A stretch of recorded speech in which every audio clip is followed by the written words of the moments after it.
How are you guys?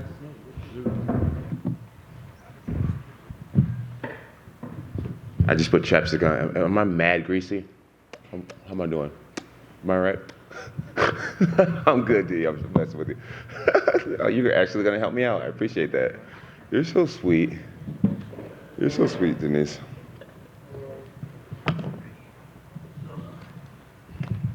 Well, Jon, I know how excited you were when this fight got officially announced and put together. I guess now that we're just a couple days out from you getting back into the octagon, what is the feel like for you right now? Oh, man, it feels awesome. I'm just so grateful to be here. I'm glad to be home. The promotion is just so different than it used to be. It's just like, it's really stepped up a notch, man. It's awesome. It's just really great. I'm soaking it all up. I'm trying my best to just enjoy the whole process and just have as much fun with it all as I can. But I know that you were kind of looking for like that healthy fear, like a little bit of nerves that maybe weren't there. I wondered if they were there, and then I noticed you got up there at media day and you're worried most about the chapstick and how it's looking on your face. So I'm guessing maybe not too much nerves going on right now, but ahead of this fight, heavyweight and the debut, like, is that healthy fear back a little bit? what is it? What? Like that that nerves, some of that edge back. that was kind of missing, yeah. Yeah, I don't know. I don't know if it's fear. One of my favorite quotes, is God hasn't given me the spirit of fear, but of power, love, and a sound mind. So I can't say that I'm afraid. I mean, there's some nervousness. Doing media makes you feel a little nervous. You just want to put your best foot forward. Seeing the fans again. Just being the kind of center of attention again. Dude, I'm from Albuquerque, and I live a pretty simple lifestyle, shooting guns, hanging out with my dogs, taking care of my family. It's just like, I'm just a low-key guy. So this is like, it's a nice reality check being out here in front of everyone again, and I'm just doing my best with it and trying to have fun with it. Share some light and love and just enjoy the process. For all of us on the outside, like our big questions are, right, it's like, how's Jon's body going to hold up at heavyweight? Will he still have the speed and the movement? Will the strength hold up? Can the cardio go 5 rounds? I mean, you've been the one preparing, and do you know the answers to all those questions, or do you not know how it is once you get in the actual octagon? I believe I know the answers to these questions. I feel awesome. I feel awesome. I feel like I move really well. I have great pride in my endurance. I do a lot of endurance training, whether I'm on a row machine or in the pool or on the bike or sparring or heavy mitts, jiu-jitsu, jogging. I work really hard. I feel great. Honestly, I feel like a stronger version of myself. I'm not super lean. I don't have a mean six-pack like I used to. That took me a while to get used to, you know what I mean? Like back in the day, I would judge like my fitness level by the way I looked in the mirror. I'm a heavyweight now. That's why my teammates said, Jon, you're a heavyweight now. And it's not about what you look like. It's about how you perform. And I feel like I'm performing really well. I've had some close knockouts this camp, knocking out other people. That's something that never happened in camp in the past. When I decide I want to get guys down to the ground, they go down. I have pretty much a 100% takedown rate in my training right now, and I feel really good. I like it. Get to eat what I want, feel good, you know what I'm saying? Life is good. Nice. The last question for me, obviously you spent a lot of time fighting the absolute best in the world, right? So I'm just curious, as you break down Ciryl, where does he rank on that scale of best in the world? Like, is he up there as one of the toughest challenges you've ever had, or maybe not? It's hard to say. It's hard to say whether it'd be the toughest challenge or not. I can't predict the future. My first Gustafsson fight, I wasn't expecting him to put on the fight he did, and it was an absolute war. I am ready for whatever. I'm ready to dominate, but if I don't dominate and the fight goes 5 rounds, I'm ready to press forward, and I'm ready for a dogfight. I'm ready to bleed and sweat and leave my heart out there. I'm ready for however it goes. I feel pretty prepared for victory. Jon, over here. You just mentioned about being prepared to bleed and stuff like that. I know you're a technician at this sport, but you're also someone who can go in there with bad intentions. You want to go in there and prove that you can beat this guy up. Ciryl talks about this as a sport, as an athletic competition. Do you think when it comes down to it, he just doesn't have some bad intentions in him like you could take in there? Well, I believe that, if I go out there and stand in front of him and let him get into his rhythm, then I'm sure he'd have bad intentions. I won't be lulled to sleep by him of like, oh, I'm just happy to be here. It's just a sport. Life goes on if I win or lose. I feel like I fight from something a little bit different. There's a dog inside of me. It was interesting because during the countdown, his coach was like, for the Tai Tuivasa fight, we focused on bringing out Ciryl's dog, and I don't feel like that's something your coach should have to like teach you about being a dog. Either you have it or you don't. And I know that I'm a dog. At the end of the day, I have a dog in me. I have a lion in me. I have a vicious warrior inside of me. It's who I am. And losing is not an option. This is not just a sporting event to me. This is my life. This is my image. This is my legacy. This is me. And my reasons why are really big. My reasons why are really big, and I don't know if his energy matches mine when it comes to the seriousness of how I take this fight in this game. A lot of people are talking about wrestling versus striking and stuff like that, but in terms of big fight experience, you've done this, right? Yes, sir. He's had one or two big fights. The fight with Francis was a big fight, but do you think there's a chance that as he's walking to that cage on Saturday, the moment just starts to build and get to him, whereas it just won't for you? I could see him staying composed in the moment. He fought Tai Tuivasa in front of his home country. I'm sure that was a massive moment for him. But I'm not Tai Tuivasa. I look nothing like him. I don't perform like him. I'm not Derek Lewis. I'm not Francis Ngannou. I'm a much, much different athlete. I'm by far the most versatile athlete he's ever faced. I'm the most experienced athlete he's ever faced. And whether he realizes it in the cage, while walking to the cage or not, he will realize it maybe by round 2 or round 1. He'll realize it. He'll realize it. And last one from me. When you spoke to John Morgan, you said that you can guarantee the fans this fight and a Stipe fight. Is that possibly the last time we'll see you? If you beat Stipe, are you content with walking away? Or do you have an interest in fighting these younger up-and-comers once again, but this time at a different division? Really, I can't predict the future. I speak very confidently. I have a lot of belief. I have a lot of faith, but I can't predict the future. Like I said, this fight could be an absolute war, or it could be like, wow, he just blew through Gane. I don't know how it's going to look. I think I'm going to base it on how I'm performing, how I'm feeling. I'm just going to take it one fight at a time. And my goals for myself personally is to make this look easy and to fight at least 2 times this year, at least. And then we'll just take it from there. John, over here. We spoke with Anthony Smith earlier this week, and he said if you had fought Francis, he would probably predict you to go 50-45 over Francis, and he feels Ciryl is just the tougher, like, mixed martial arts fight. So given how much tape you do watch leading up to your fights, do you agree that Ciryl would just be a tougher all-around fight than Francis? I feel like Ciryl is the most incomplete fighter in the top 5 right now. He has really good striking. And he has really good footwork. But I've watched his fights, He got tired in his last fight against Francis Ngannou. All that fancy footwork, him supposedly being the fastest heavyweight that we've ever seen, all that went away. 1 or 2 takedowns, making him earn getting back up to his feet. That tired him out big time. I'm a wrestler. And I wrestle people a lot. And it's a different type of endurance, A lot of people don't like having someone on top of them and having to earn their way back up to his feet. I watched Francis Ngannou in that last fight. Francis, in the last rounds, could barely move his feet. He could barely lift his legs. He was walking so slowly. And Gane didn't destroy Francis. You know what I mean? Francis wins his fights by, like, first round knockout, second round knockout. Francis outworked Ciryl Gane.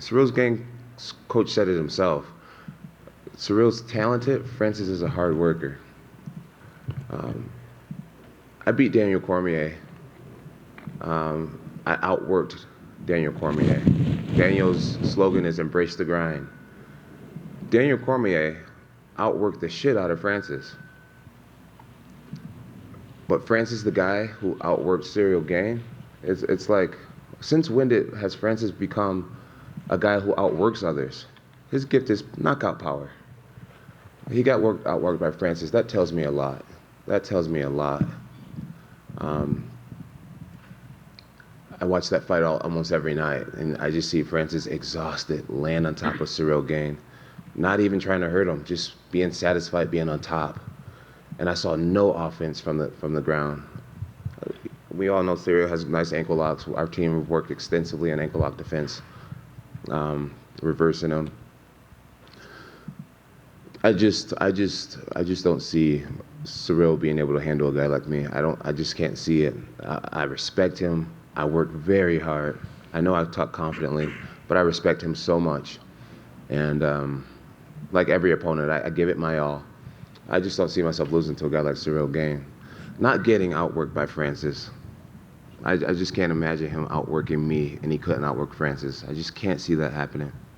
When you went on your layoff, you were the #1 pound-for-pound fighter in the world. That conversation has kind of come up a lot between Volkanovski and Islam, and I feel like there's like a generation of fans that's like, hey, wait, like Jon Jones is fighting in a couple of weeks. Have we forgotten what he's done?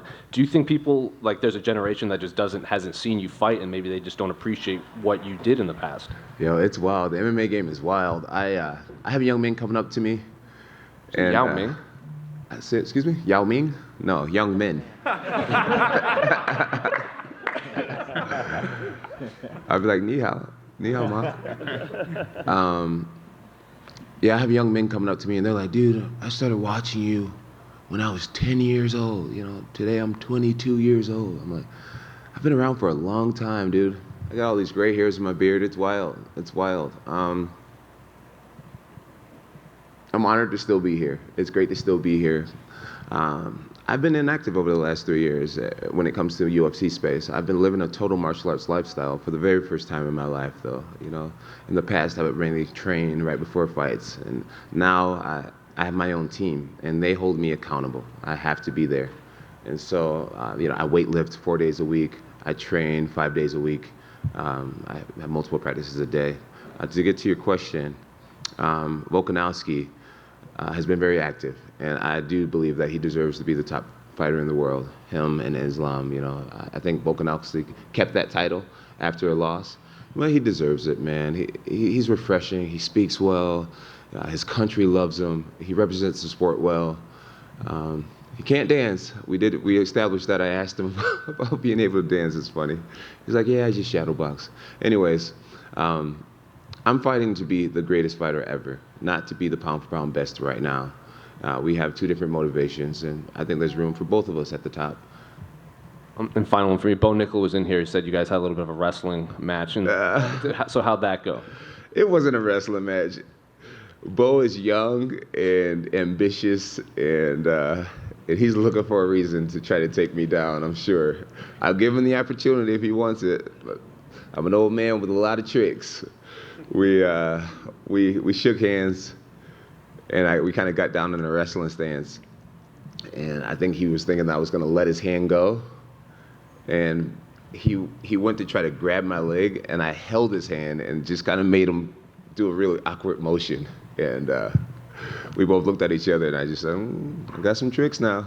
So you didn't walk up to him and say, I bet I could take you down? I did not. I learned my lesson with DC. I learned my lesson. But I'm super excited for Bo Nichols. Just American wrestler. He represents that grit, that hard work. And I could see him just going extremely far in this sport. Yeah, he has one of the greatest martial arts down already, which is, I believe, is wrestling. Us wrestlers, we get to dictate the pace of a fight. You know, things get tough on us, we just take it to the ground, and we can also avoid being taken down. We can get back to our feet when we're in trouble. And Bo has that down. I think he's going to do awesome. I'm excited to get to know him better. John, down here to your left. You touched on your weight training, and you brought in Stan, the Rhino, efforting for your weight training. Talk to me about that. How was it training with a former Mr. Olympia bodybuilder? What's up, Governor? Where you from? London. London, yeah. How you doing? I'm good. Awesome. Yeah, so I worked out with a guy named Stan Efferdine for a while. They call him White Rhino. He's actually a Las Vegas native. I worked out with a guy, Matt Wiedemer, who was he was a strength and conditioning coach for, I believe, the Browns. the Browns, I believe. Anyways, both of these guys came out to Albuquerque. They lived with me for 9 months. They taught me about lifting hard, lifting heavy. They taught me muscular endurance, which is basically lifting heavy for lots of reps. You see guys often, they'll do whole, they'll do 600-pound deadlift and only be able to lift it once. These guys had me doing things like 500 pounds, for sets of 10, things like that, sets of 8, just really working that muscular endurance. They taught me the importance of eating.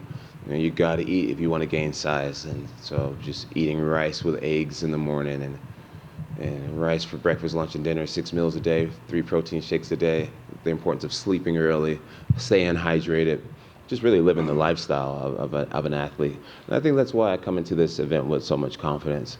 I know you guys haven't seen me in 3 years. I don't post very much about my private life or what I do on a day-to-day basis, but my team see me. They see my workout ethic, and it's really good. I'm really proud of it. I'm very confident. I genuinely believe that if you were to put me in some sort of CrossFit event with all the heavyweights in the UFC, I believe I'd come out in first place. There may be guys that can bench a little more than me, guys that maybe can deadlift a little more than me, guys that can squat more than me, but when it comes to running long distance, running fast, lifting big numbers, having muscular endurance, I believe I'm a total package athlete right now. I'm very, very fit. Like I said, I don't have a six-pack right now, which is something I'm used to going into fight week. But I do not deny my physical fitness right now. I feel better than ever. And you touched on the big 3 lifts there. What were your records, if you could remember, when you were working this? So I ended off training camp bench pressing 315 for 5. Deadlifts is about 640, and my bench is about 500 pounds. Maybe 520, somewhere around there. Towards the end, I wasn't going for big numbers. I was just going for explosiveness and muscular endurance. But I've gotten pretty strong over the last 3 years. Final question from me. A lot has been made about this new heavyweight frame that you got. What was the peak weight that you reached during the 3-year hiatus? A few months ago, I got up to about 267, but I felt a little more bloated, and I didn't like my endurance at that weight.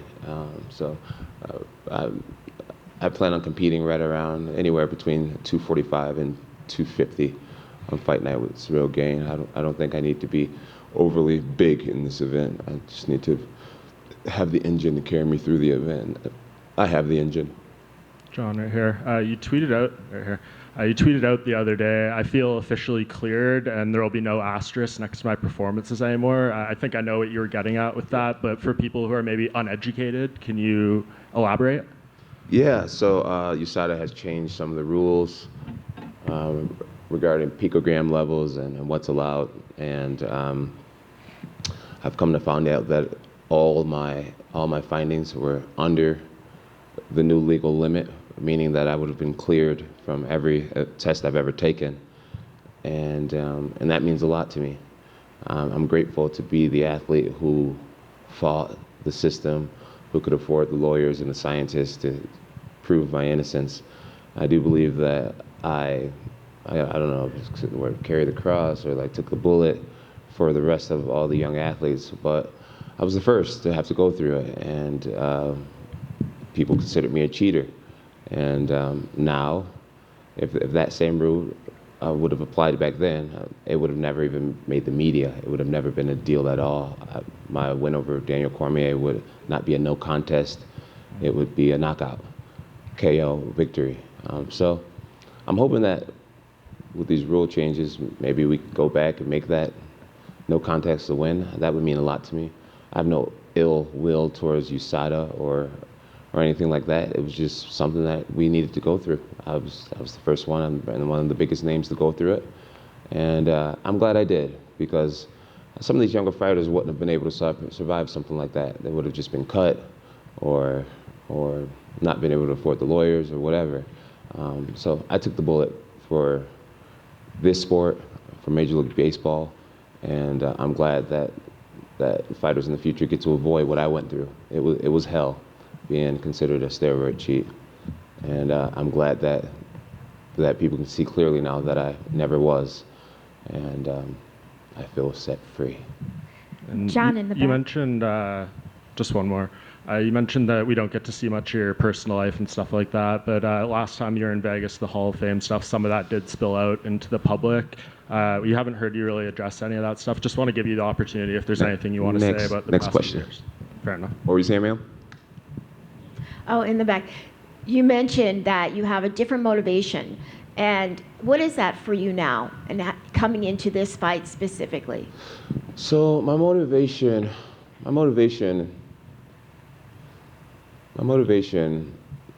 is to become the best man that I can be a reflection of God's love and His forgiveness, and ultimately have fans from around the world to see the Christ that's inside of me.